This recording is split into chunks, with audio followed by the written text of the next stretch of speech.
नमस्कार दोस्तों, हम लाइव हाजिर हैं। रणवीर अलाहाबादिया पर सुबह से शोर मचता रहा, लेकिन आज उसके एक नए एंगल पर हम बात करेंगे। रणवीर अलाहाबादिया ने क्या कहा, वो कितना गलत और गंदा था, कितना अश्लील था। शायद अश्लील शब्द भी उसके लिए बहुत छोटा है, गंदा शब्द भी बहुत साफ है। लेकिन अब जो खबर सामने आ रही है वो हमें ये बताती है कि रणवीर अलाहाबादिया ने जो लाइन बोली थी, जिस पर इतना बवाल हुआ, असल में ये लाइन पहले से ही YouTube पर अपलोड किए गए एक वीडियो का हिस्सा है। यानी रणवीर अलाहाबादिया ने बहुत तयशुदा तरीके से इस लाइन को चुराया और अपने उस शो में बोला, जिसके बाद ये पूरा बवाल हुआ। ये जो एक वीडियो है, जिसको मैं आपको दिखा नहीं सकता हूं, सिर्फ बता सकता हूं कि ऑलरेडी एक वीडियो अपलोडेड है जिसमें इस तरह का सवाल होता है। वो सवाल जो उन्होंने वहां पर किया कॉन्टेस्टेंट के साथ। अब ये बात करना क्यों जरूरी हो जाता है? क्योंकि रणवीर अलाहाबादिया अब हाथ जोड़कर माफी मांग रहे हैं। मुझे कॉमेडी मेरा जॉनर नहीं है, मुझे आइडिया नहीं था, मुझे पता नहीं था, मुझसे गलती हो गई। कुछ भी नहीं हुआ है रणवीर अलाहाबादिया से। रणवीर अलाहाबादिया ने एक चांस लेने की कोशिश की है, उस चांस में वो फेल हो गए, तो अब वो माफी मांग रहे हैं। यानी ये बहुत तयशुदा तरीके से रखा था। अगर इस पे हम लोगों ने बवाल नहीं मचाया होता, अगर इस पर हमने सवाल नहीं उठाया होता, तो ये ऐसे ही निकल जाता। यानी रणवीर अलाहाबादिया जो अपनी पॉडकास्ट में इमेज बताते हैं कि मैं बहुत सुलझा हुआ स्पिरिचुअल व्यक्ति हूं, उनके दिमाग में कितनी गंदगी चला करती है। दोस्तों, हमारे साथ दो मेहमान हैं। एक रवि जी हैं जो हमारे साथ रोजाना जुड़ते हैं। दूसरे हमारे मेहमान मुकुंद सारस्वत हैं। मुकुंद कानपुर से जुड़े हैं और एक बडिंग जर्नलिस्ट हैं, नई पीढ़ी के हैं, युवा हैं। ये हमें बताएंगे आज की बातचीत में कि युवा इसको लेकर क्या सोचते हैं। युवा पीढ़ी जो है, जो बहुत ज्यादा फॉलो करती है रणवीर अलाहाबादिया जैसे सो कॉल्ड पॉडकास्टर्स को, वो बताएंगे। बाकी हम रोजाना की तरह रवि जी के साथ भी चर्चा करेंगे कि ये जो गिरता हुआ स्तर है, ये हमें कहां लेकर जा रहा है। आप दोनों का बहुत बहुत स्वागत है, मुकुंद और रवि जी, आपका भी। शुक्रिया उज्जवल जी, आपका भी स्वागत इस बातचीत में। जी रवि जी, पहले मैं आपके पास आऊंगा। जी देखिए, दिन भर जो चर्चा हुई वो हमने सुन ली कि रणवीर ने क्या कहा, गलत था। दुनिया भर की उनको सारी चीजें, हिदायतें, चेतावनियां, एफआईआर सब हो गया। लेकिन अब ये जो बात सामने आ रही है कि पहले से ही यूट्यूब वीडियो पर वो लाइन थी, उसको उन्होंने चुराया, उस शो में बोला, उसके बाद बवाल हुआ, फिर इन्होंने माफी मांगी। तो क्या ये माफी वाकई में माफी है? आप कैसे देखते हैं इसको? देखिए, माफी तो माफी नहीं है। ये दरअसल एक किस्म की जो इतना सारा विरोध जो होने लगा ना, और माफी भी मांगने के लिए बहुत देर से आए। ये चीज एकदम हाँ। सुबह से चल रही थी। मैंने देखा कि जब लोगों ने उनको अनफॉलो करना शुरू कर दिया, सोशल हम्म। मीडिया में लगातार ये चलने लगा कि इनको जो है अनफॉलो किया जाए, और वो जब नंबर्स बढ़ने लगे हैं, तब ये घबराहट हुई होगी। क्योंकि आज की तारीख में फॉलोअर्स जो है, वो तो सबसे जरूरी चीज हो गए हैं। और इसके अलावा ये भी आया है कि ये लोग शायद हम्म। कुछ ब्रांड्स को एंडोर्स करते हैं, समय रैना और अलाहाबादिया। जब उन ब्रांड्स ने बिल्कुल हाथ बिल्कुल। खींचना शुरू किया, तब इनको घबराहट हुई कि अरे ये तो मामला गड़बड़ हो गया है, ये दांव उल्टा पड़ गया है। तब इन्होंने माफी मांगी। अगर ये सारी चीजें नहीं होती तो बढ़िया, इनको तो फोकट की पब्लिसिटी मिल रही थी। जो लोग नहीं जानते हैं इनको, वो लोग भी जान रहे थे इन्हें आज तो। सर, एक चीज यहां पर बोलना चाहूंगा। हमारे जी देश की एक बहुत पॉपुलर ई कॉमर्स ऐप है, मैं जानबूझकर उसका नाम नहीं ले रहा हूं, बहुत पॉपुलर है, जी बड़े यंगस्टर्स उससे कपड़े ऑर्डर करते हैं। उसके ब्रांड आइकन को लेकर भी सेम तरह की पब्लिसिटी हुई थी, जिसमें बहुत ही सेक्सिस्ट रिमार्क दिए गए थे, बहुत कुछ हुआ था। ये उसे भी इंडोर्स करते रहे हैं। और बहुत सारे वो ब्रांड जिनको ये इंडोर्स करते हैं, मैं उन सारे ब्रांड से अपने प्लेटफॉर्म से सवाल पूछ रहा हूं कि रणवीर अलाहाबादिया को अगर आपने लाखों, करोड़ों या हजारों रुपए देकर साइन किया है, तो रणवीर अलाहाबादिया की इस सोच का क्या आप समर्थन करते हैं? क्या आप मानते हैं इस चीज को कि जो उन्होंने कहा है, उसी सोच को आप भी मानते हैं क्या? अब मैं मुकुंद आपके पास आऊंगा।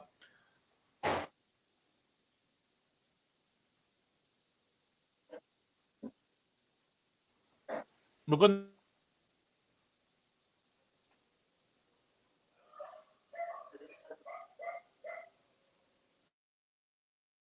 उज्जवल जी, आपकी आवाज नहीं आ रही है।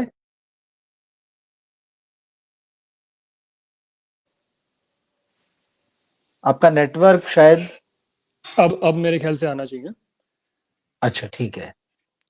हाँ, अभी भी उज्जवल सर का अटक रहा है। हाँ मैं लीव करके वापस स्टिल लॉग है। इन करता हूँ।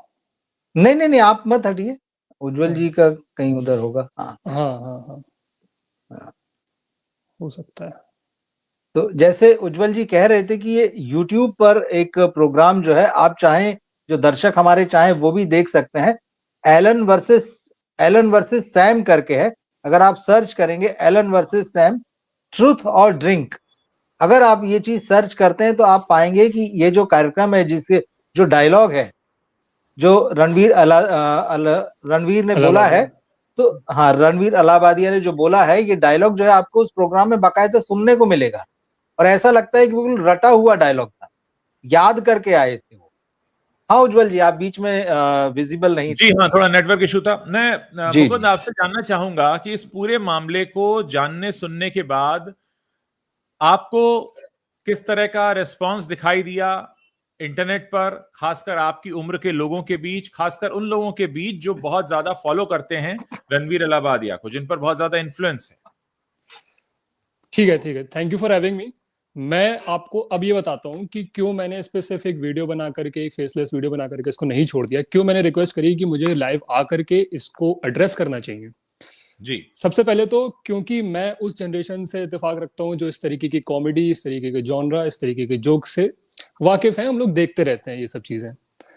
तो सबसे पहला तो मेरा जो रिएक्शन था इस पे वो ये था कि ये वीडियो एक मेंबर्स ओनली वाले प्रोग्राम में अपलोड हुई थी, ठीक है। तो ये जनरल ऑडियंस के लिए पहले भी नहीं थी, ये उन लोगों के लिए थी जो उसको पैसे देते हैं समय रैना को, जो ऑलरेडी उसके, और जो इंसान उसको पैसे दे करके उसका चैनल देख रहा है वो ऑलरेडी उसका एक फैन रहा होगा, उसकी कॉमेडी, उसकी जॉनर का फैन रहा होगा। तो उससे बात दूसरी निकल के क्या आती है कि जो ऑलरेडी उसका फैन है, जो ऑलरेडी उसके जॉनर को एक्सेप्ट करता है, वो एक जो ये कॉमेडी का जॉनर है डार्क कॉमेडी वो तरीके की जिसमें गालियां, गंदे शब्द, वल्गर, ये सब चीजें चलती हैं, हम इसको इस तरीके से जस्टिफाई करते हैं कि क्या ये शब्द सड़कों पे सुनाई नहीं देते, क्या हम बंद कमरों में इस तरीके की बातें नहीं करते। उसको प्लेटफॉर्म पे लाना, ये डार्क कॉमेडी का एक छोटी सी समरी हो जाती है। तो अगर ये वीडियो वहां से निकल के लोग आपत्ति जाए, तो सबसे पहला रिएक्शन तो ये था कि उस ऑडियंस के लिए जो ऑलरेडी एक डार्क कॉमेडी को एक्सेप्ट कर रही है, उसके लिए भी ये इतना एक्सट्रीम केस था। अब ये क्यों हुआ, मैंने बैठ के सोचा ये क्यों हुआ। पहला रीजन तो ये निकल के आता है क्योंकि उसके बगल में कॉमेडियन बैठा था जो जाना जाता है बैक टू बैक जोक्स करने के लिए।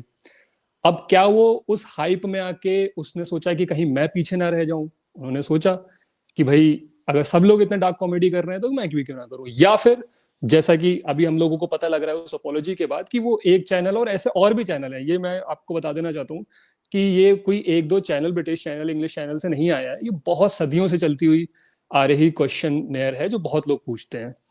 अब इसके पीछे का, अब मैं सबसे पहले तो ये क्लियर कर देना चाहता हूँ कि मैं बिल्कुल सपोर्ट भी नहीं करता इस चीजों का, और ये जो जो स्टेटमेंट था वो बहुत ही वाहियात, बहुत ही खराब था।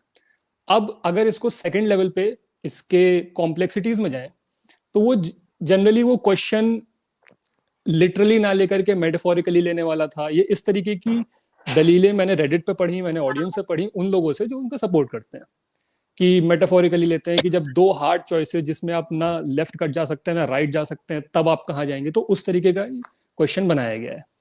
अब मुझे सबसे बड़ी दिक्कत यह है इस पूरे मामले से, सबसे पहली चीज जो मेरे दिमाग में आती है वो ये है कि इन्फ्लुएंसर जो शब्द है, मुझे उससे बहुत प्रॉब्लम है।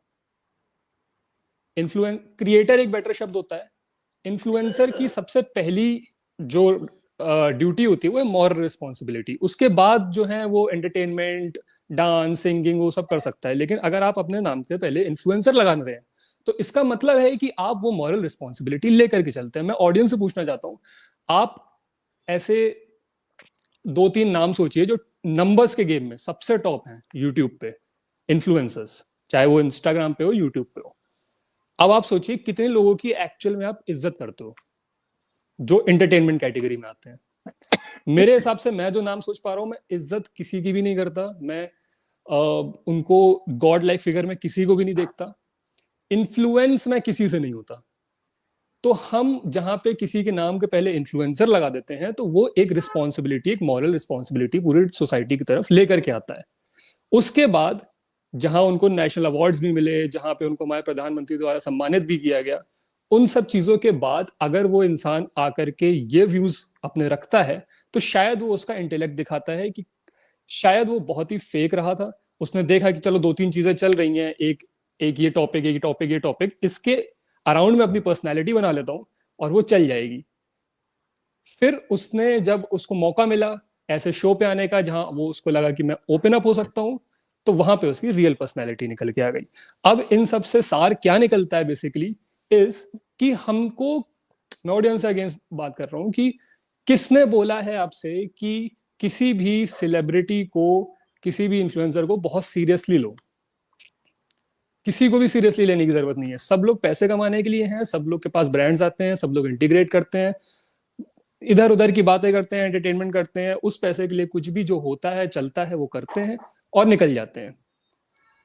अब जो मेन पहला, सबसे पहला इशू मेरा वो यही है कि इन्फ्लुएंसर नहीं, क्रिएटर है लोग। इन्फ्लुएंसर कोई नहीं है। इन्फ्लुएंस करने जैसी क्षमता मुझे नहीं लगता है यूट्यूब स्पेस में अभी भी किसी भी टॉप क्रिएटर के पास है।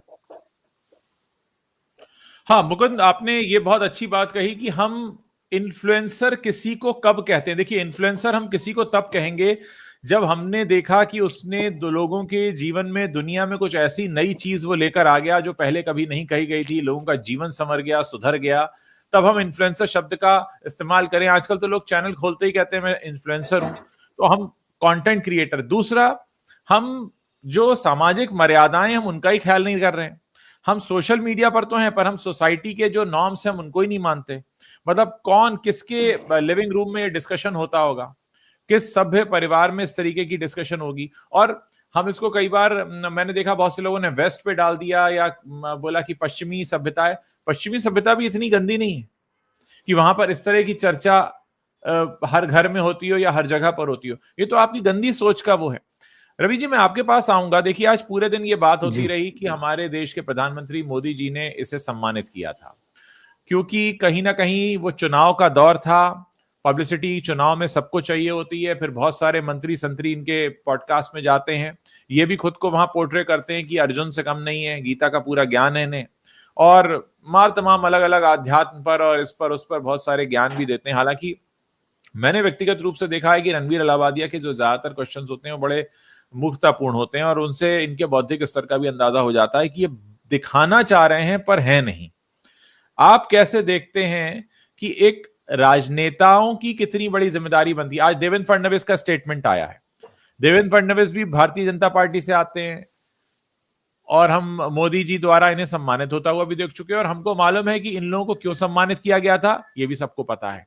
उस वक्त चुनाव में प्रचार की जरूरत थी। यूट्यूब, क्योंकि बहुत सारे यंगस्टर्स देखते हैं, 18+ जो हमारी ऑडियंस है वो देखती है, और उनका एक सपोर्ट चाहिए था, तो एक माहौल बनाने की कोशिश की गई। तो जब आप अपने काम के लिए, अपने फायदे के लिए ऐसों तक पहुंच जाते हैं, तो क्या ये आपकी एक जिम्मेदारी नहीं बन जाती है कि आप एक क्लियर कट मैसेज दें? उज्जवल जी, आपने जैसे जिम्मेदारी की बात कही, तो जिम्मेदारी में कहीं ना कहीं एक नैतिकता भी अपने आप शामिल रहती है। जो जिम्मेदार है उससे नैतिक होने की भी बात जो है वो हम सहज कर लेते हैं कि ये जिम्मेदार है तो ये नैतिक भी होगा। लेकिन आजकल ये दोनों चीजें हैं कहाँ? ना हमको जिम्मेदारी नजर आती है, ना नैतिकता नजर आती है। नजर आते हैं तो सिर्फ नंबर्स। हर आदमी नंबर पर खेल रहा है, चाहे राजनीति हो, चाहे आप सोशल मीडिया पर आ जाइए। तो ये जो नंबर और नंबर का जो गठजोड़ है, ये पूरा वही है। उनको भी नंबर्स चाहिए। यहाँ पे सोशल मीडिया में ऐसे लोग चाहिए जिनके पास बहुत सारे नंबर्स हों, जिनके प्लेटफॉर्म को बहुत सारे लोग मिलियंस में देखने आते हों उनको। और इनको भी उसी तरह के लोग चाहिए जो आपने कहा ना, इनका इंटेलेक्चुअल लेवल वही है जो थोथा चना बाजे घना जो कहावत है। तो वो जो हल्की फुल्की खोखली चीज रहती है, आवाज बहुत करती है। तो दोनों एक लेवल पर आ जाते हैं। जब दोनों एक लेवल पर आ जाते हैं तो इन लोगों के लिए खेलना जरा बड़ा आसान हो जाता है। तो ये दोनों एक दूसरे की सुविधा के लिए साथ में आए हैं। और दुख इसी बात का है। देखिए, वही बात है, प्रधानमंत्री जी की बात है। अक्सर वो, मतलब पिछले कुछ सालों में कई बार वो ऐसे लोगों के साथ उनकी तस्वीरें आई हैं या वीडियो आए हैं जो अपराध की या गलती की दूसरी साइड में खड़े हुए नजर आए हैं। तो प्रधानमंत्री उनके साथ नजर आते हैं। एक बार फिर वही हुआ है।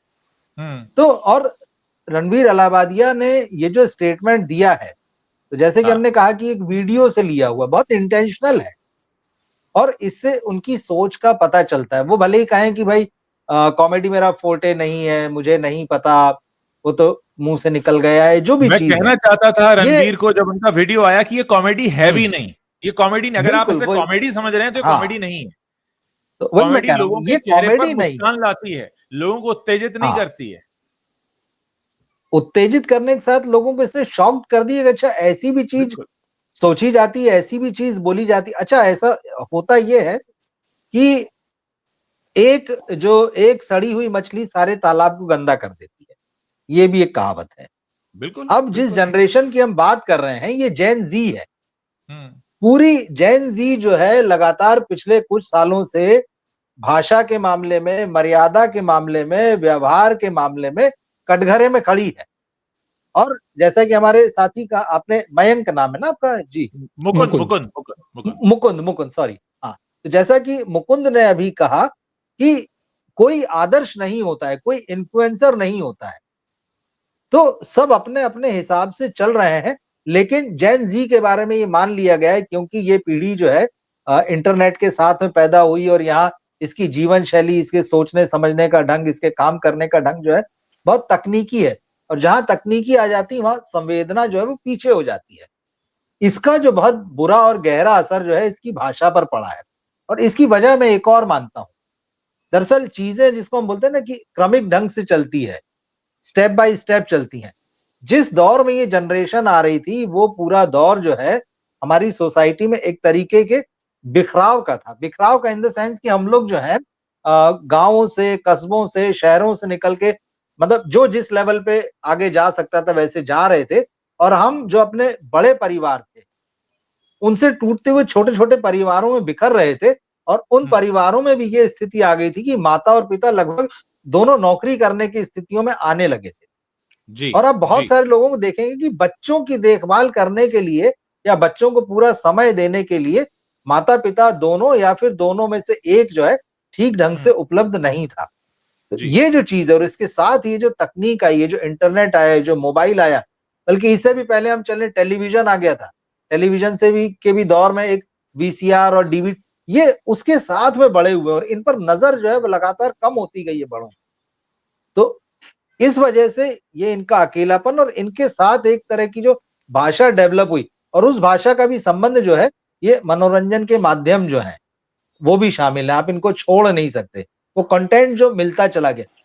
और पिछले आप देखेंगे 10-15 साल में पूरे समाज में और पूरी राजनीति में भाषा की सबसे ज्यादा मर्यादाएं टूटी है, सबसे कम गौर उस पर किया गया है। एक दूसरे पर बहुत गंदी और तल्ख भाषा में अमर्यादित ढंग से हमले करने के या चीजों की बहुत गलत ढंग से, मनमाने ढंग से व्याख्या करने का ये जो पूरा दौर आया है, इसने भाषा की आप कहें कि ऐसी तैसी कर दी है। अब वो जो ऐसी तैसी की हुई भाषा जो है वो यहां तक आ पहुंची कि जेन जी में, स्टैंड अप कॉमेडी में ये वाली कॉमेडी चल रही है जिसको अब डार्क कॉमेडी कहा जाता है। देखिए, आज जब रणवीर अलाहाबादिया का सुबह से ये सब चलना शुरू हुआ, तो लोगों ने फिर एआईबी रोस्ट को भी याद किया।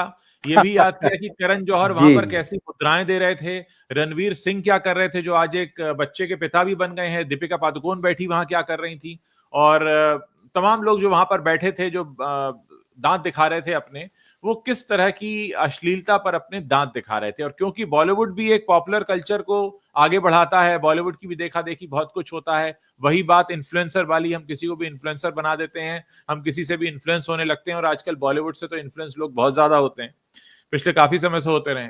तो क्या आपको लगता है कहीं ना कहीं वो भी एक नैतिक जिम्मेदारी बनती है? क्योंकि हमने ये देखा कि रणवीर अलाहाबादिया के शो पर बहुत सारे बॉलीवुड स्टार्स भी आए हैं, बहुत सारे पॉलिटिशियंस, मंत्री, नेता, तमाम आध्यात्म गुरु, धार्मिक गुरु सब आए हैं।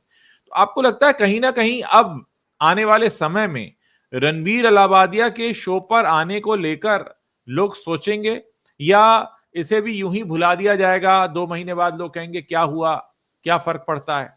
किस तरह से देखते हैं इस पूरे सिनेरियो को? मुकुंद और रवि जी, आप एक एक करके इस सवाल का जवाब दीजिए।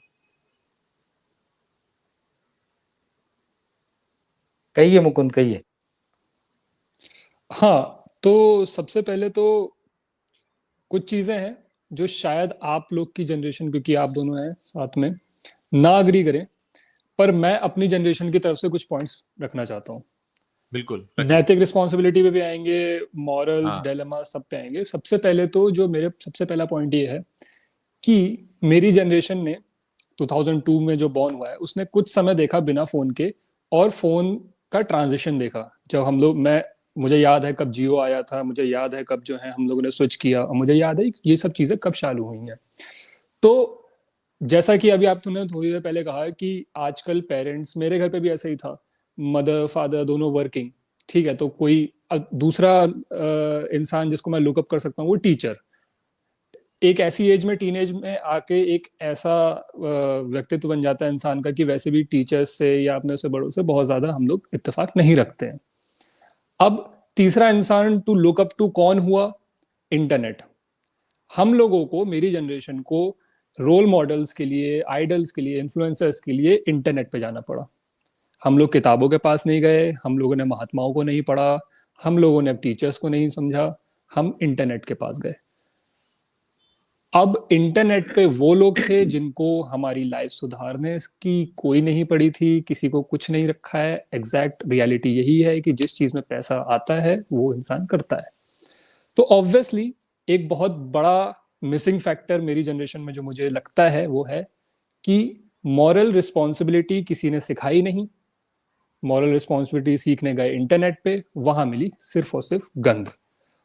अब इससे होता क्या है कि जो जनरेशन जो अब मेरी अपकमिंग है या मेरे से बाद में पैदा हुए वाले लोग हैं, वो बहुत बड़ी चीज लैक करते हैं, वो है सिविक सेंस और क्या सही और क्या गलत। इससे एक सवाल और उठता है, मैं आपसे पूछना चाहता हूँ, आप लोगों ने राजू श्रीवास्तव जी जैसे, कपिल शर्मा जैसे कॉमेडियंस देखे हैं, क्लीन कॉमेडी करी जिंदगी भर, लोगों को बिना वल्गैरिटी के हंसाया, क्या वो इनफ नहीं था? क्या उससे लोग खुश नहीं हो रहे थे? क्या आपके जीवन में लाफ्टर की कभी भी कोई कमी रही है, या अब इस चीज की सच में जरूरत थी? देखिए, बिल्कुल इस बात को मैं उठाता भी रहा हूं। कपिल शर्मा के शो को अगर हम लें, कपिल शर्मा का शो भी जब शुरुआत में था तो बहुत अलग तरह से, अलग पेस में चल रहा था। फिर वहां पे भी बॉडी शेमिंग हुई, वहां पर भी कुछ पर्सनल जोक्स, और वहां पे भी बहुत सारी चीजें आती गई, लोगों ने उसको फूहड़ता कहा।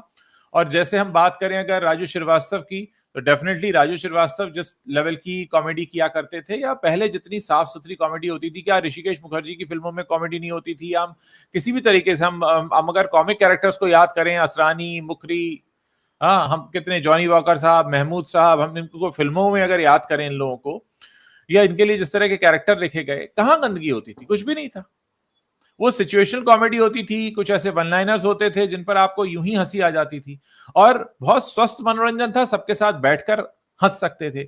मैं एक्चुअली उस बात को समझना चाहता हूं, ये सवाल सभी लोगों से, दर्शकों से भी है, कि वो क्या प्लेजर है जो हमें कुछ ऐसी लाइन बोलकर आता है जिसको ना तो हम सबके सामने सुन सकते हैं, बल्कि अकेले में भी सुने तो बहुत ये महसूस होगा कि हम क्या सुन रहे हैं, ये कह क्या रहे हैं, ये शब्द कहां पर जा रहे हैं, ये क्या हमारे सामने चित्रण क्या हो रहा है।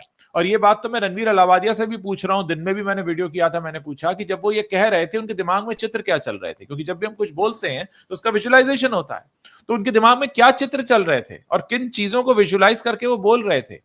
और जब इतना बड़ा बवाल हुआ, क्या वो अपने माता पिता के पास बैठे, उन्होंने समझने की कोशिश की कि उन्होंने क्या बोला है, ये कहां की सीख है, वो कौन सी बुद्धि थी जिसने कहा कि जाओ ये वाली लाइन उठाओ और जाकर बोल कर आओ तो तुम बहुत बड़े हिट हो जाओगे। और रणवीर अलाहाबादिया को आज की तारीख में ना तो पॉपुलैरिटी की जरूरत है और ना ही किसी तरीके का इस तरह का स्टंट करने की, क्योंकि उनका चैनल ठीक ठाक चल रहा है, लोग उनको काफी देखते सुनते हैं। अगर उस स्तर पर भी जाकर आपको इतना नीचे गिरना पड़ रहा है पॉपुलैरिटी के लिए, या आप अपनी सोच बता रहे हैं, तो वाकई ये शर्मनाक है।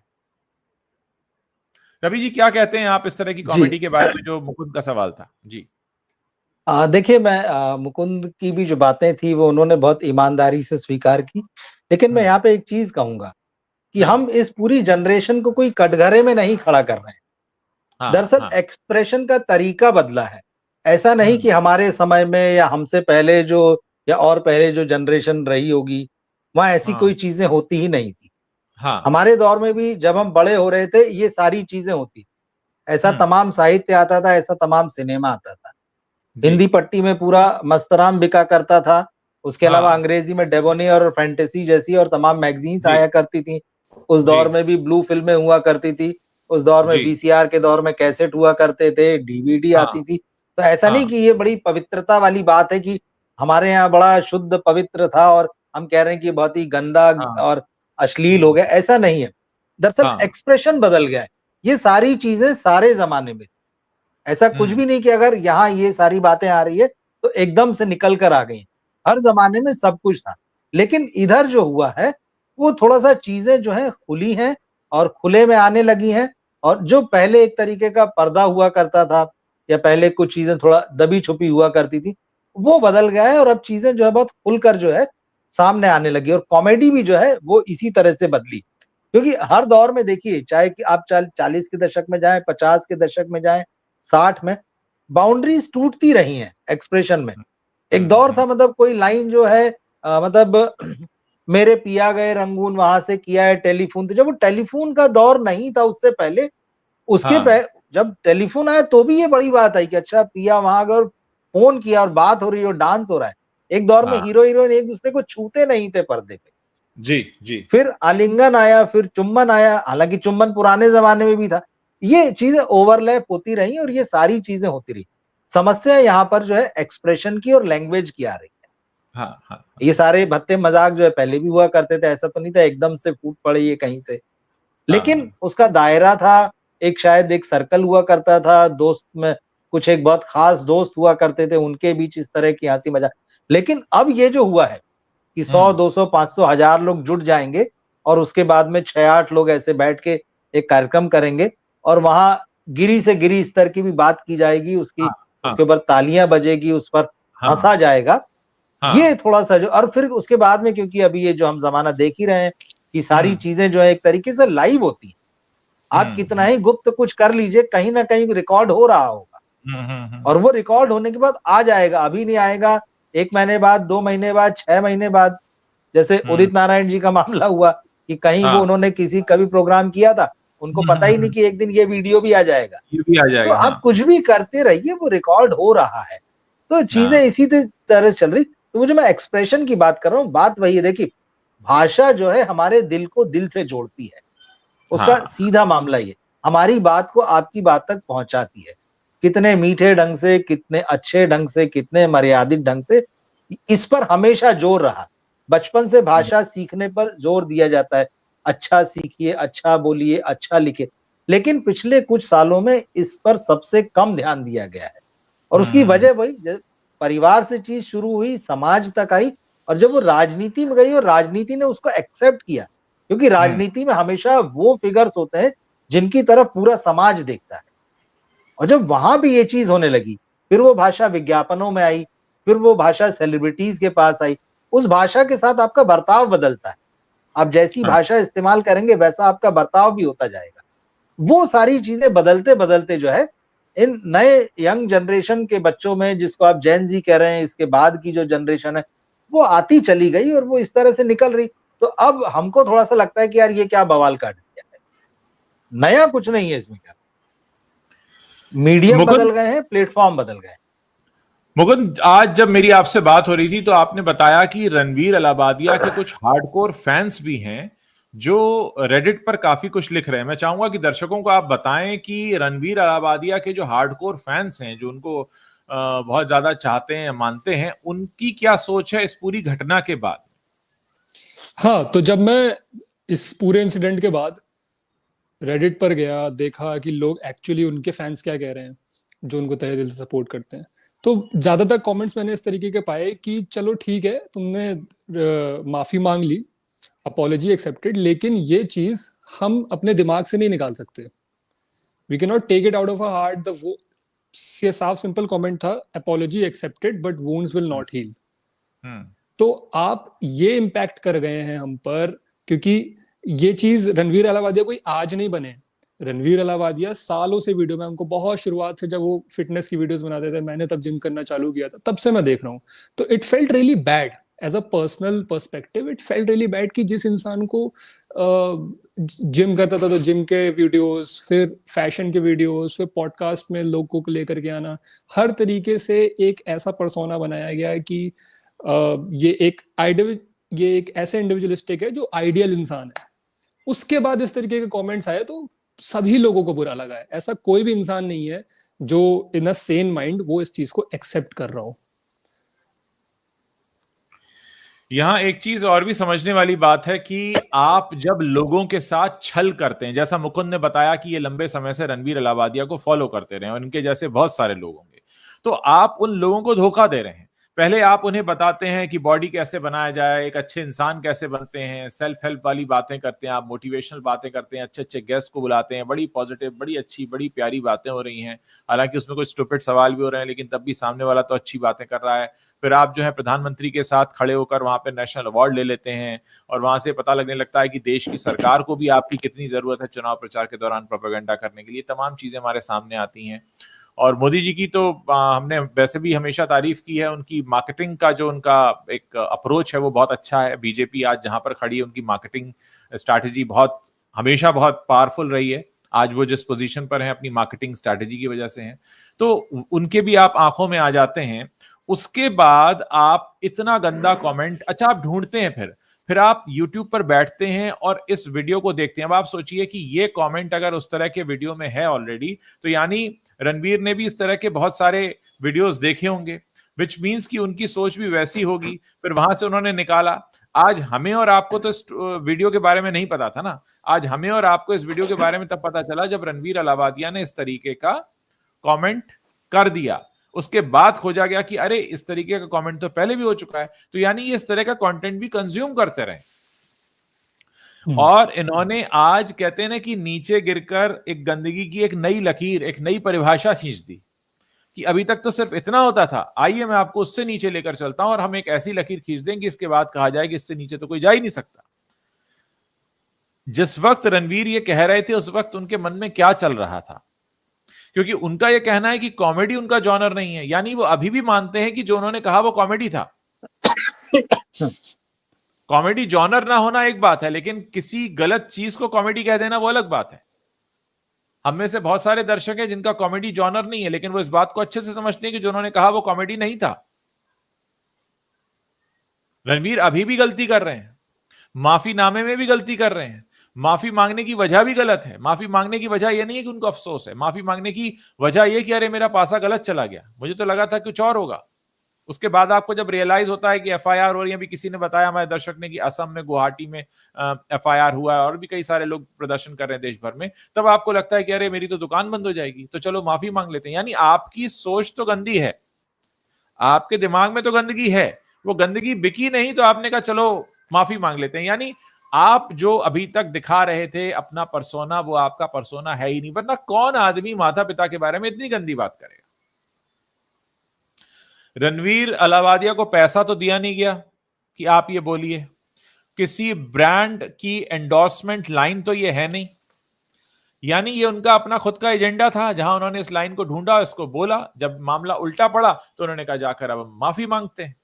इसका मतलब यह है कि आगे भी ऐसा करेंगे और उन्होंने पहले भी ऐसा किया होगा। यानी रणवीर अलावादिया ने पहले भी बहुत सी ऐसी बातें कही होंगी जो सिर्फ बेचने के लिए थी, वो बिक गई, उस पर आप राइड करते रहे। अब आप आए हैं एक ऐसी लाइन लेकर जो नहीं बिकी, तो आपने माफी मांग ली। तो अब कैसे हम भरोसा करें कि कल का सूरज जब निकलेगा तो उसके बाद रणवीर अलावादिया जब कैमरे के सामने बैठेंगे तो वो जो कह रहे होंगे उसके पीछे कोई एजेंडा नहीं होगा। ये हम कैसे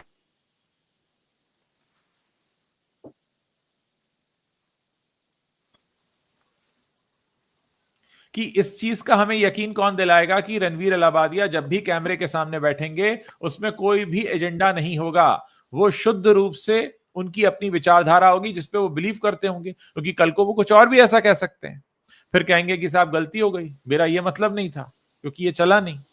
अब जो एक विश्वसनीयता खो दी है, जो क्रेडिबिलिटी चली गई, जो भरोसा यकीन चला गया, वो कैसे वापस आएगा। और जब भरोसा और यकीन नहीं होगा तो लोग किस आधार पर आपको देखेंगे सुनेंगे। क्योंकि किसी भी कंटेंट क्रिएटर के लिए सबसे जरूरी होता है लोगों का विश्वास जीतना, कि मैं जो भी कह रहा हूं या बता रहा हूं उसमें मैं ट्रूली बिलीव करता हूं और उसको मानता हूं।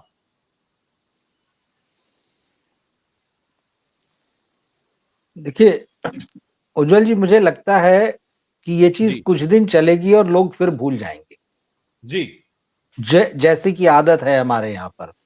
कुछ जी, दिनों बिल्कुल, तक बात होती है, कल को जो है इससे जी। बड़ा कोई मुद्दा आ जाएगा, इससे बड़ी कोई हाँ, बात हो जाएगी और वो उसको भूल जाएंगे। और उसकी जी, एक वजह ये भी है कि हाँ, रणवीर अलाहाबादिया के साथ में कहीं ना कहीं जो है, क्योंकि जिस तरह से प्रधानमंत्री ने उनको पुरस्कृत किया था, बहुत हुँ, सारे बड़े बड़े नेता उनके पॉडकास्ट पे गए, बड़े बड़े सेलिब्रिटी, बड़े बड़े फिल्म स्टार, उनको जरूरत है इनकी। हाँ, और मैंने टीवी डिबेट्स में ये भी देखा है कि इस वक्त हाँ, जब डिबेट चल रही है तो हुँ, उनको बचाया भी जा रहा है, दोनों तरफ के लोग बैठे हुए हैं। हाँ, हाँ, ऐसा नहीं है, क्योंकि नॉर्मली हम डिबेट्स में देखते हैं कि अगर कोई एक मुद्दा होता है तो सब लोग राशन पानी लेके चढ़े होते हैं। इसमें हाँ, ऐसा नहीं हो रहा है। इसमें उनको बचाने वाले लोग भी बैठे हुए हैं, जो तमाम तरह के तर्क दे रहे हैं। तो मुझे ऐसा लगता है कि इसमें 1-2 दिन, 4 दिन थोड़ा-सा लगेगा और उसके हाँ, बाद वो फिर पुराने ढर्रे में चीज़ें जो हैं चल पड़ेंगी। क्योंकि ऐसे मामलों में बहुत थोड़े दिनों तक शोर होता है और उसके बाद चीज़ें ज्यों की त्यों हो जाती है और फिर इंतज़ार करते हैं कि अच्छा ठीक है, इससे बड़ा क्या होगा? तो जो हुँ, अभी एक चीज़ और हो रही है, जैसे इंडियाज़ गॉट टैलेंट जो है, कई लोग कह रहे हुँ, हैं कि भाई इसके ऊपर ही बैन लगा दिया जाए, हुँ, हुँ, इस शो के। अब बैन कैसे लगाएँगे भाई, ये तो यूट्यूब पे आता है। हुँ, हुँ, हुँ, भाई किसी टीवी चैनल पे तो आ नहीं रहा है। यूट्यूब जो है वो क्या आपके यहाँ पर है, ठीक है, इंडिया में दिख रहा है, लेकिन आपका सर्वर और आपकी सारी चीज़ें यहाँ तो है नहीं। या तो आप यूट्यूब से कहेंगे, क्या वो आपकी बात मानेगा? वो क्यों मानेगा? ये एक कंटेंट आपकी नज़र में आया, जहाँ से ये उड़ाया गया वो ऑलरेडी वहाँ पर है और ऐसे वहाँ और कितने होंगे? तो यूट्यूब के तो इसमें कोई समस्या ही नहीं है। तो आपकी अपनी है और थोड़े दिनों तक चलेगा। देखिए हमारे यहाँ भी है, कि इस तरह की चीज़ें थोड़ा-सा चाहिए होती हैं। हुँ, टीवी हुँ, हुँ, चैनल्स को भी, खबरों को, क्योंकि असली मुद्दे जो हैं हाँ, उन पर तो बात नहीं होनी है। इसी में बिल्कुल, जैसे इंडियाज़ गॉट टैलेंट में जिस एपिसोड में ये हुआ है, यहाँ हाँ, पर एक और जज बैठी थी, अपूर्वा मखीजा। जी, हाँ, उनकी तो हाँ, बात हाँ, ही नहीं हो रही है। जी, उन्होंने तो बहुत भयानक है गंदी लाइन उसने बोली जो, है। जी, वो बहुत गंदी भयानक है लाइन। मतलब। और भाई, और आप मतलब आश्चर्य हो जाता है कि मतलब वो कैसे बोल रही हैं और उसपे ताली बज रही है और उसके बाद में जो समय रहना है, जब कोई मास्टर हाँ, स्ट्रोक जैसा मारता है तो कुछ वो पिचकारी जैसा निकालते हैं और जिसमें बम जैसा कुछ फूटता है और हुँ, खूब हुँ, चमक बिखर जाती है आकाश में। वो उसको बिखेर रहे हैं कि मतलब क्या मास्टर स्ट्रोक मारा है। तो जी, अपूर्वा मखीजा जो वहां बोल रही है, मतलब अगर आप ये मान ले कि ये जेन जी की लड़कियों का प्रतिनिधित्व करती है, तो हाँ, भाई साहब तब तो बड़ी मुश्किल हो जाएगी। मतलब ये बिल्कुल, भाषा है, ये एक्सप्रेशन, ऐसा नहीं है कि, मैं फिर कह रहा हूँ, सब कुछ बिगड़ चुका है, लेकिन हाँ, अभी तक कम से कम एक मर्यादा थी कि चलिए एक कुछ सर्किल में होगा, कुछ दोस्तों के बीच होगा या बंद कमरों में होगा। ये हुँ, तो सब टूट-फूट के जो है कैमरे के सामने चल रहा है, लाइव चल रहा है, हज़ारों लोगों के सामने बोला जा रहा है और बोले जाने के बाद उसमें तालियाँ पड़ रही है, शोर मच रहा है, सीटियाँ बज रही है।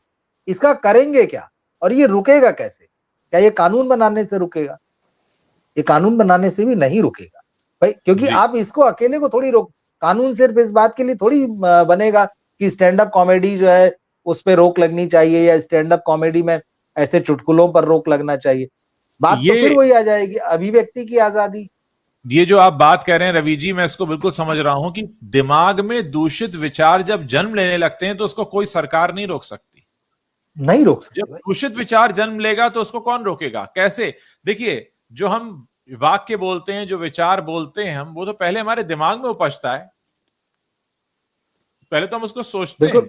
फिर हम बोलते हैं। हम तैयार करते हैं कि हमें क्या बोलना है। लेकिन जब इतना दूषित हो चुका है, अब मैं मुकुंद आपके पास आ रहा हूं। बहुत ज्यादा चिंता होती है हमारी पीढ़ी के लोगों को, जो 40 पार हैं, 45 पार हैं, 50 के आसपास हैं, और वो पीढ़ी जो अभी 16, 18, 20, 22, 25 के नीचे है, कि अभी तो जिंदगी शुरू हुई है। अभी तो रिश्तों को जाना समझा भी नहीं है, न जाने कितने रिश्ते तो निभाए ही नहीं है, न जाने कितने रिश्तों की तो असलियत ही नहीं पता, न जाने कितने रिश्ते तो सब टीवी और फिल्मों में देखें। ये पीढ़ी जब अपनी जिंदगी में वो रिश्ते निभाने चलेगी जो उसने अभी तक सिर्फ देखे हैं, निभाए नहीं है, और ये होंगे संस्कार और ये होगी सीख और ये होगा इन्फ्लुएंस होना लोगों से, कानों में ऐसे शब्दों का पढ़ना, कहां जाएंगे वो भटकाव? कितना, किस अंधेरे में लेकर जाएगा? देखिए, सबसे पहले तो अगेन मैं वही कहता हूँ कि जब रोल मॉडल्स नहीं होंगे रियल लाइफ में, जब हम लोग किताबों से दूर चले जाएंगे, जब हम लोग महात्माओं से दूर चले जाएंगे, जब हम लोग अपनी हिस्ट्री से दूर चले जाएंगे। When we don't take history into action, we are bound to repeat it. तो हम फिर से वही गलतियां निभाएंगे, फिर से वही गलतियां करेंगे जो हिस्ट्री में होती आई हैं, खराब तरीके के खराब तत्व हिस्ट्री से निकल के आए हैं। पहली बात तो ये कि रोल मॉडल्स का बदलना जरूरी है, इन्फ्लुएंसर्स शब्द का हटना जरूरी है, क्रिएटर शब्द होना चाहिए, इन्फ्लुएंस सही लोगों से होना चाहिए। इन्फ्लुएंस आप किताबों से हुई, किताबें भी अच्छी किताबें, खराब किताबें भी बहुत हैं। आजकल मैं आपको एक नया पर्सपेक्टिव और देता हूँ। रीडिंग जो कल्चर है, आप रवि सर के पीछे भी बहुत सारी किताबें रखी हैं, मेरे भी पीछे बहुत किताबें हैं। रीडिंग कल्चर एक फिर से मैं देख रहा हूँ फिर से इजाद होता दिख रहा है, फिर से इमर्ज होता दिख रहा है। लेकिन जो किताबें पढ़ी जा रही हैं वो भी सिर्फ और सिर्फ वर्गैलिटी पे बेस्ड है, इसीलिए वो बिक रही हैं। कोई हमारी हिस्ट्री नहीं पढ़ना चाहता, कोई सिविक्स नहीं पढ़ना चाहता, कोई सोशल कमेंट्री नहीं पढ़ना चाहता है, कोई अपने दिमाग को नहीं खोलना चाहता है कि आसपास हो क्या रहा है। पढ़ना क्या चाहता है? वल्गैरिटी। पढ़ना क्या चाहता है? यही सब चीजें जिसमें सेक्स हो, जिसमें हर तरीके की लैंग्वेज यूज हो, एक्सप्लिसिट इज द वर्ड।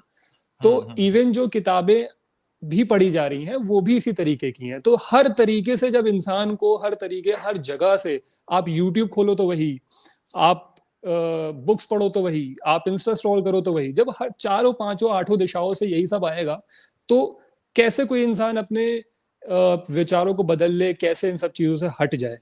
अच्छा, एक बात तो ये, दो सवाल मुझे आपसे थे जी। पहला, जो रवि सर ने बोला अपूर्वा मखीजा की बात, उन्होंने जो कमेंट किया it is of course very vulgar, वो बहुत ही खराब था। बट अब मेरा सवाल एज अ जेंजी ये आता है कि अगर आप वो पूरा एपिसोड देखेंगे तो उससे पहले अपूर्वा के ऊपर जो कंटेस्टेंट था उसने एक, मुझे नहीं पता मैं बोल भी सकता हूँ, I don't think I want to say it, लेकिन वो बहुत ही खराब रिमार्क दिया था अपूर्वा को ऑलरेडी। उसके रिएक्शन में अपूर्वा ने जो है जो कमेंट दिया वो कहा, उसने जो कहा उसका 60%, उस सेंटेंस का 60% ऑलरेडी उस कंटेस्टेंट ने बोला हुआ था। तो पहला सवाल तो ये कि अगर कोई आपके साथ गंदगी फैलाता है, गंदी तरीके से बात करता है, आपको बहुत बुरा सुनाता है, तो अपने डिफेंस में उसको उसी के लैंग्वेज में जवाब देना सही है या गलत है? दूसरा एक सवाल ये है। दूसरा सवाल ये है कि कमेंट्स में बहुत सारे लोग कह रहे हैं कि बैन कर दो, यूट्यूब बैन कर दो, नेटफ्लिक्स बैन कर दो। क्या सेंसरशिप एक सही एक्शन होगा? मेरे हिसाब से censorship is kind of a stretch. अगर आप जो सोसाइटी हर चीज उठा करके सेंसर कर देती है, जो चीज सब कुछ बैन कर, कुछ चीजों को बैन होना जरूरी है। अगर आप यूट्यूब पे किसी को बिल्कुल टॉर्चर करते हुए डाल देंगे तो बैन होना जरूरी है। लेकिन क्या हर चीज का बैन, हर चीज का जो सोल्यूशन है वो बैन होना कहना सही है? क्योंकि अगर नेटफ्लिक्स बैन कर देंगे, यूट्यूब बैन कर देंगे तो बहुत सी अच्छी चीजें भी निपट जाएंगी उसमें। ये शो बैन कर दे, अब कई बार हो सकता है कि आप, मैं, बहुत से हमारे दर्शक उससे इत्तेफाक ना रखते हो जो जिस तरीके के जॉनर ऑफ कॉमेडी उसमें बोला जाता है, या फिर उस पूरे ही एनवायरनमेंट से हम लोग अग्री ना करते हो। बट क्या डिसअग्री करना is equal to banning something? क्या ये सही है या गलत है? पहले मैं मुकुंद की बात का जवाब दूंगा, फिर ये जो क्वेश्चन आया मैं इसका वेट ही कर रहा था कि कोई तो जनाब होंगे जिनके जो ये सवाल पूछेंगे कि आज आप सही कह रहे हो लेकिन कल आप उदित नारायण की सार्वजनिक हरकत का, तो उदित नारायण का चुम्बन लेना बिल्कुल अश्लील नहीं है। मुझसे तो लोगों ने ये तक कहा कि आपकी बेटी और आपकी बहन जाकर अगर किसी का चुम्बन लेगी तब भी आप ये कहोगे। तो चलिए मैं इसका भी जवाब दे देता हूँ। बिल्कुल, मेरी बेटी या बहन अगर किसी का जाकर चुम्बन लेगी तो मैं उसे यही कहूंगा कि अगर आप किसी पुरुष का चुम्बन ले रहे हैं तो वो भी आपका ले सकता है। तो ये तो रहे मेरे विचार। दूसरी बात, उदित नारायण ने कोई अपराध नहीं किया, कोई क्राइम नहीं किया। दो इंडिविजुअल अपनी मर्जी से एक दूसरे को चूम सकते हैं, उसमें तीसरे आदमी को आपत्ति नहीं होनी चाहिए। अब रही बात इस पूरे मामले को इस घटना से जोड़ने की, माता पिता सभी के लिए सम्माननीय, और माता पिता किसी भी धर्म, देश, जाति, प्रदेश, पश्चिम, पूरब, दक्षिण, उत्तर कहीं रहते हो, माता पिता सम्माननीय, और उनके बारे में ऐसी कही गई बात बहुत ही निकृष्ट दर्जे की और बहुत ही नीच दर्जे की। तो कृपया अपनी बुद्धि से उदित नारायण वाले मामले का और इस वाले घटनाक्रम का आपस में कोई कंपैरिजन ना करें, वरना वो आपकी भी दूषित मानसिकता को बताता है। रही बात जो मुकुंद ने कहा, देखिए मुकुंद, मैं एक पत्रकार हूं और मैं समाज के प्रति बहुत खुलकर अपनी विचार रखता हूं। मेरा ये मानना है व्यक्तिगत तौर पर, और बहुत से हमारे दर्शक भी इस बात को मानते होंगे, कि अगर हम अपने आसपास कुछ भी गलत होता हुआ देखते हैं तो हमें उस पर सबसे पहले तो बात करनी चाहिए। अगर कुछ गलत हुआ है तो हम उस पर अपना रेस करेंगे इशू को। अब उसके बाद बहुत सारे रास्ते होते हैं। हम सरकार से नियम कायदे कानून बनाने को कह सकते हैं, हम स्वयं के नियम कायदे कानून बना सकते हैं, हम बहुत सारी ऐसी चीजों को ला सकते हैं जो कि उस पर एक प्रतिबंध का काम करें, चाहे वो कोई कानून बनाकर हो, कोई नियम बनाकर हो, कोई सेंसरशिप लगाकर हो। देखिए, ये हर घटना पर निर्भर करता है कि किस तरह की घटना हुई है। खासकर हम क्योंकि इस घटना की बात कर रहे हैं जो रणवीर अलावादिया ने कहा है, डेफिनेटली सबसे पहले तो सेल्फ सेंसरशिप होना चाहिए। सेल्फ सेंसरशिप तो सबसे पहले होना चाहिए कि मुझे तो ये पता हो कि जो मैं कह रहा हूं वो सुनने में कैसा लग रहा है। सबसे पहले तो मैं उसे अप्रूव करूंगा। और ये बात किसी सोशल मीडिया प्लेटफॉर्म पर या किसी चैनल पर या किसी मीडिया संस्थान में नहीं, अगर हम आपसी बातचीत में भी कहीं बैठते हैं, किसी कमरे में बैठकर 4 लोग बात कर रहे हैं, तो सबसे पहले हम उस विचार को अपने दिमाग में सोचते हैं कि मैं क्या बोल रहा हूं।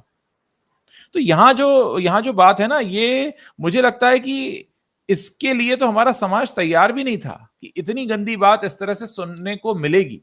अब ये क्योंकि रणवीर अलावादिया एक पॉपुलर यूट्यूबर हैं, ये समय रैना के शो में जाते हैं जो आजकल यूट्यूब पे ट्रेंड कर रहा है। मुझे दुख है कहते हुए, पर ऐसा है, जो फैक्ट है वो कहे ही जाएंगे। अब क्योंकि ये शो ट्रेंड होता है, क्योंकि रणवीर अलावादिया ट्रेंड होते हैं, इसलिए उनकी कही हुई बात भी नजर में आ गई। अब जैसे रणवीर से पहले भी ये बात किसी वीडियो में कही गई है जहां से उन्होंने लाइन चुराई है, लेकिन हम में से किसी ने उसके बारे में बात नहीं की थी। हम आज इसलिए बात करें क्योंकि वो चुराई हुई लाइन सामने आ गई।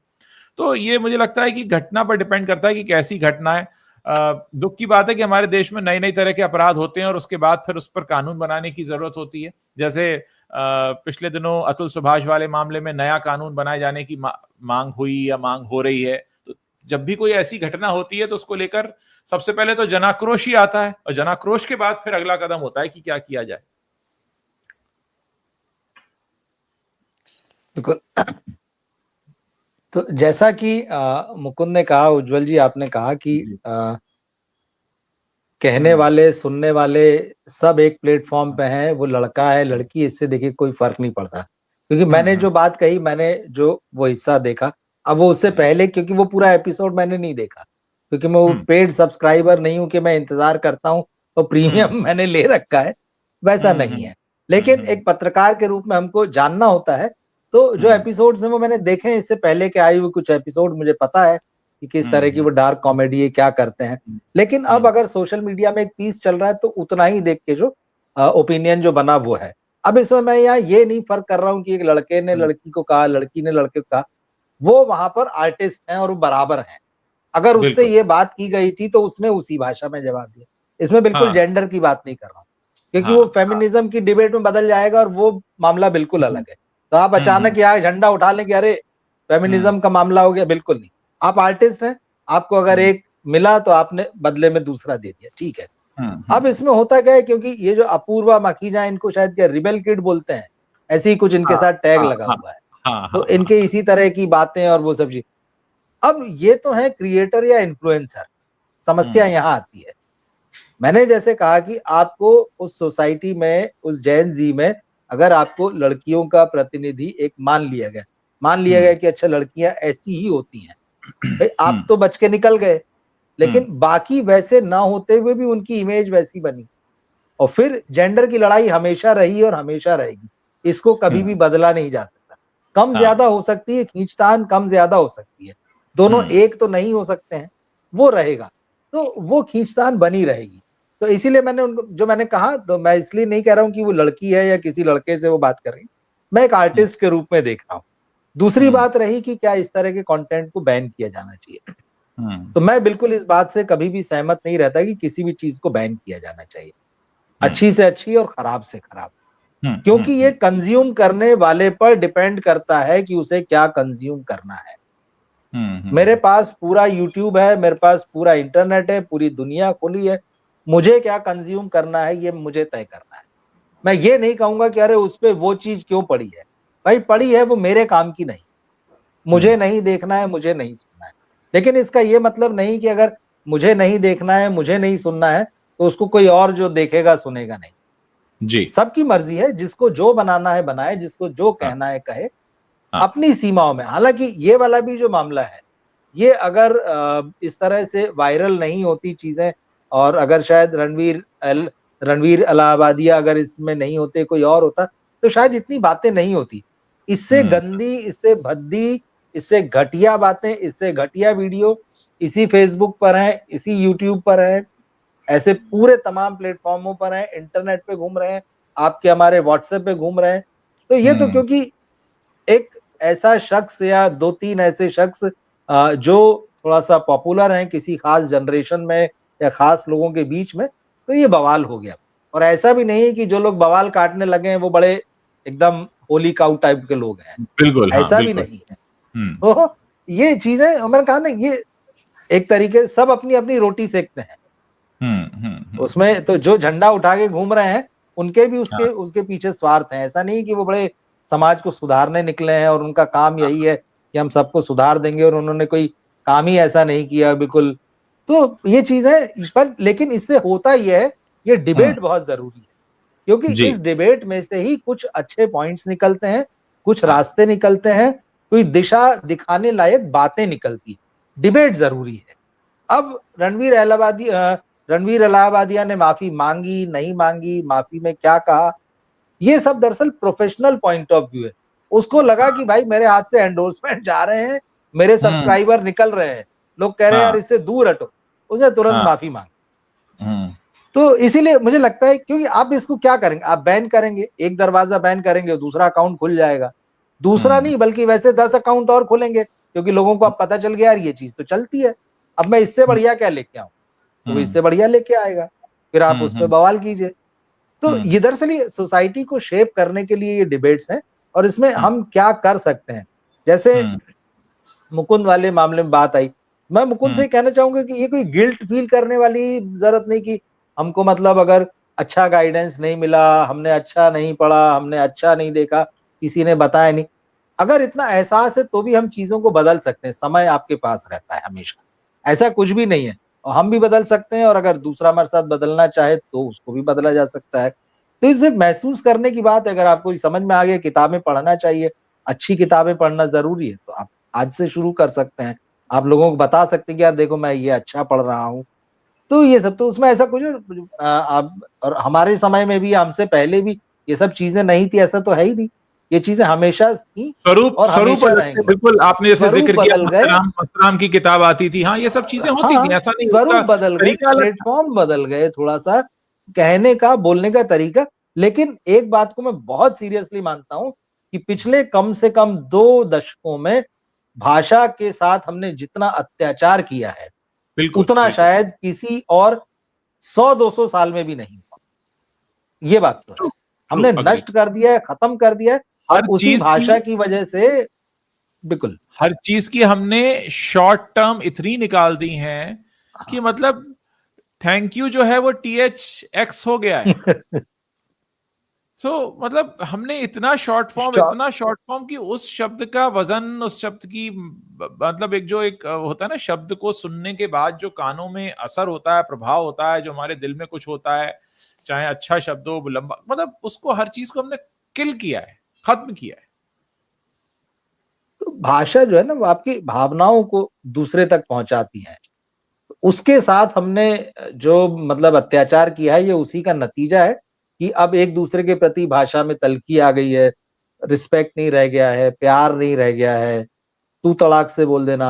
अब ये रोस्ट का चलन और आया है, किसी को खड़ा करके उसको जितना, अब आप रोस्ट कह लीजिए, उसको तलना भुनना जो करना आप कर लीजिए, वो भी हंसेगा, सब हंसेंगे, ऐसा तो नहीं था। और जब वो आप प्रोग्राम में करते हैं, वो चीज जो है, लोग फिर धीरे धीरे वहां से जो देखकर निकलते हैं वो लाइफ में करने लगते हैं, चीजें इसी तरह से फैलती। तो भाषा के साथ जो गड़बड़ हुई है, इसका भारी नुकसान जो है वो हो रहा है। तो मुझे लगता है ये मामला भाषा का है, किसी और चीज से ज्यादा। बहुत सही बात आपने कही रवि जी की, भाषा का, क्योंकि वही विचार हम दे रहे हैं, वही बातें हम दे रहे हैं। मुकुंद, एक सवाल मैं आपसे पूछना चाहूंगा कि किस तरीके का असर आपको लगता है यंगस्टर्स के बीच, ये किस तरह की चर्चा है? जैसे हम यहां पर चर्चा कर रहे हैं, रवि जी ने कहा कि भाषा गिर रही है, हमने कहा कि कॉमेडी का स्तर गिर रहा है, हमने कहा कि पैसे कमाने के लिए कुछ भी हो रहा है, आई बॉल्स को अट्रैक्ट करने के लिए कुछ भी हो रहा है। यंगस्टर्स किस तरह से देखते हैं हमारे देश के इसको? सबसे पहले तो जो मेजर मेरी ऑब्जर्वेशन रही है रवि सर, जी कि बात, अब जैसे आपने कहा कि गिल्ट फील करने की जरूरत नहीं है, अच्छी किताबें पढ़ो, ऐसी अब इसमें पॉइंट ये आ जाता है कि जब उज्जवल सर कहते हैं कि डिस्कशन क्या है, अब मेरी जनरेशन, जब मैं बाहर जाता हूँ अपने साथ के लोगों से मिलता हूँ, हमारे पास एक गुड पॉइंट नहीं है कंपेयर करने के लिए, ठीक है, क्योंकि चारों तरफ एक ही चीज है, तो हम किससे कंपेयर करें, अच्छा क्या है, अगर सब कुछ ही बुरा है तो अच्छा तो हो कुछ कंपेयर करने के लिए। अब सेकेंडली मुझे बहुत प्रॉब्लम है कुछ ऐसे जोक्स से, कुछ ऐसी डार्क कॉमेडी से जो रियल लाइफ में ट्रांसलेट होती है। जैसे मैं और उज्जवल सर अभी बात कर रहे थे कल परसों ही कि कुछ जोक्स, जैसे वो 6000 वाला जोक है और इस तरीके के जो हाँ जोक्स हैं, हाँ हाँ हाँ, ये रियल लाइफ में आ जाते हैं। और मैंने आ चुके अपने हैं, आ साथ चुके के, हैं, वो पॉपुलर कर हाँ, दिए गए हैं वो टर्म।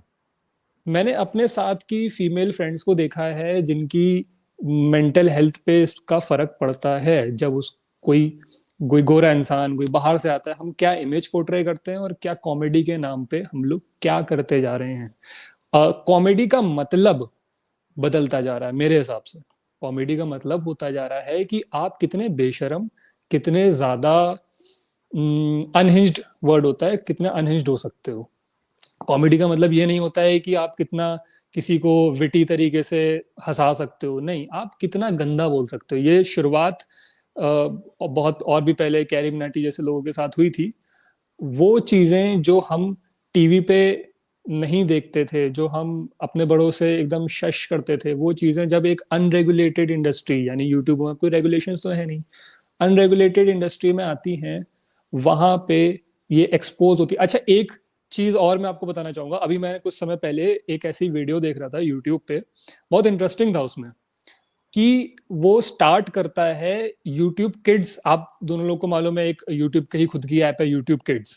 यूट्यूब किड्स पे कमेंट्स ऑफ कर दिए जाते हैं क्योंकि कमेंट कोई भी कुछ भी कर सकता है। वो इंसान यूट्यूब किड्स पे जाता है, उसकी एक वीडियो चलाता है, उसका गोल है कि हम यूट्यूब किड्स के फॉर यू पेज से अडल्ट कंटेंट तक पहुंच सकते हैं क्या।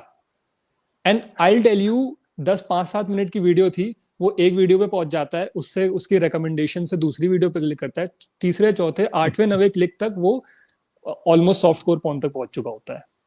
इतना इजी है, इतना इजी है एक्सेस। अगर आपका बच्चा है जो उसको आपने यूट्यूब दिया हुआ है, यूट्यूब किड्स दिया हुआ है, जिसमें सारी रेगुलेशंस हैं कि इसमें तो आप कुछ अभद्र बोल नहीं सकते, कुछ वल्गैरिटी नहीं हो सकती, वहां से भी वो रिकमेंडेड करते करते करते करते करते करते 8 9 10 क्लिक्स के बाद एक सॉफ्ट कोर पॉन टाइप की चीज पे पहुंच जाता है।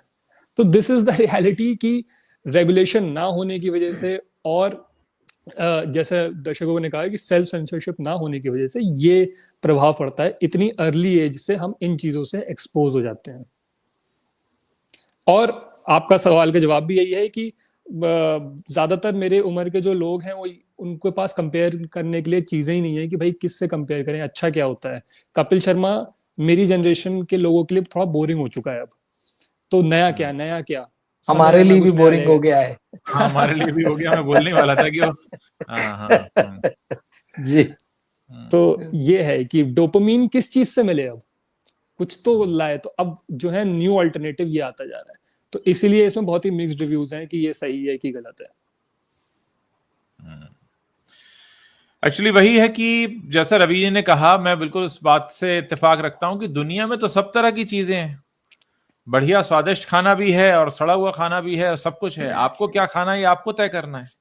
आप दुनिया के मालिक नहीं है कि जैसा आप चाहेंगे वैसा होगा, क्योंकि इस दुनिया में ऐसी बहुत सी चीजें होंगी जो व्यक्तिगत रूप से मुझे पसंद नहीं है। तो मैं इस दुनिया का मालिक तो नहीं हूं, मैं इस दुनिया का एक हिस्सा हूं। यहां आकर चूज करता हूं मैं क्या देखूंगा, क्या पहनूंगा, क्या खाऊंगा, कहाँ जाऊंगा, कहाँ नहीं जाऊंगा।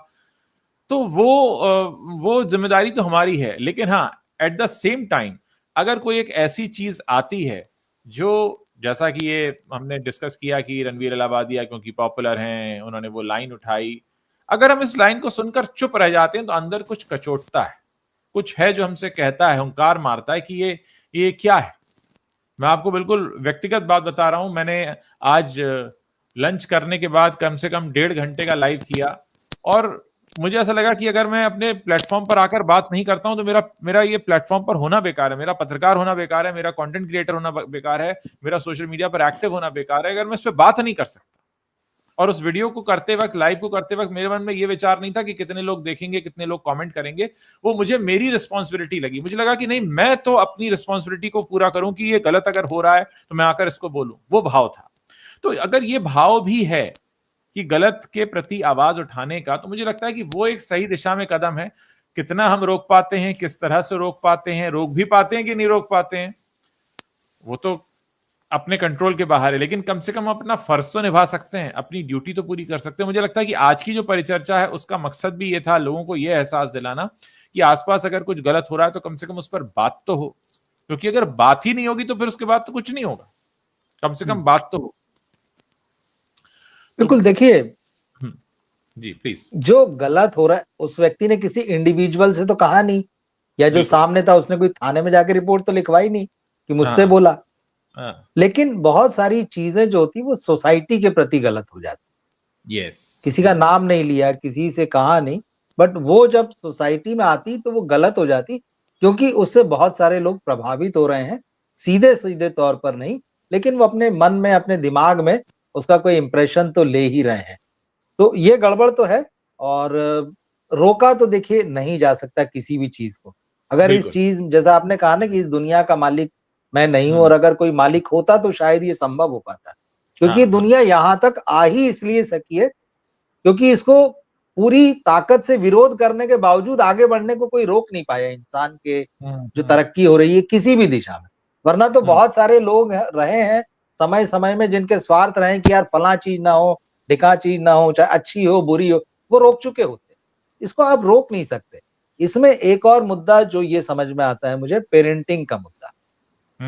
मतलब है ना, तो भाई मुकुंद तो चलिए बड़े हो चुके हैं, तो वो शायद अपनी नेक्स्ट जनरेशन के लिए जो है, जो चीजें उन्हें यहाँ नहीं मिली, जो कमियां उन्हें यहाँ पर महसूस हुई हैं, वो शायद उसको अगली जनरेशन में ट्रांसफर नहीं होने देंगे।